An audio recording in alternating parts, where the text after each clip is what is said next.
We keep hearing things from Republicans like sweetheart deal. Give us a reality check.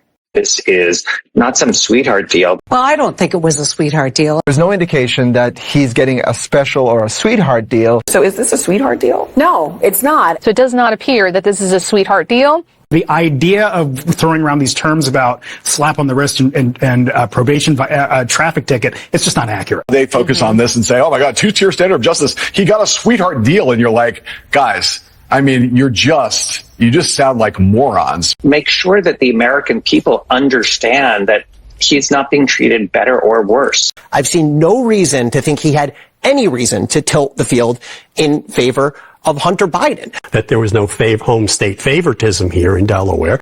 Bending over backwards to not show any favor, even any appearance of favor, to the president's son. You know what we've seen? A lot of pictures that show you what addiction does to somebody.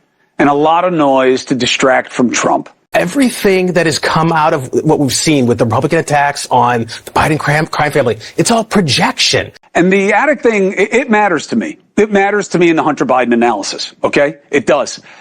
This guy is not acting just as some wily, crafty guy who's trying to get away with things. America can identify with kids who are addicted, who make bad mistakes. Hunter Biden made some very poor decisions in recent years, but he has not been charged criminally. There's been nothing has been found to be illegal with those poor decisions. They can't name one crime that was committed. He committed no crime with the gun. If this wasn't Hunter Biden, it is likely he wouldn't have been prosecuted at all.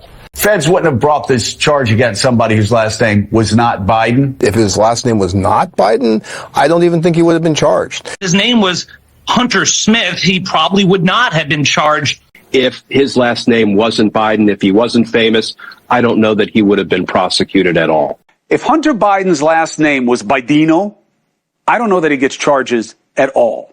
I think it's actually harsher than the treatment that a typical person would receive. Based on what we have seen here, it seems like a more harsh disposition than most people will get. So I actually think, Biden's kind of getting the short end of the stick on this because it's such a high-profile case. He was probably more severely looked at. He was treated differently, but he was treated differently to his detriment. If anything, Hunter Biden has been charged a little bit more heavily than you would expect. Right. So I guess what you're saying is it's possible that if there's a double standard, it's actually a standard against him. If anything, they may have been leaning pretty far forward. The Hunter Biden story, the scandal, the this, the that, it's also the story of a father's love.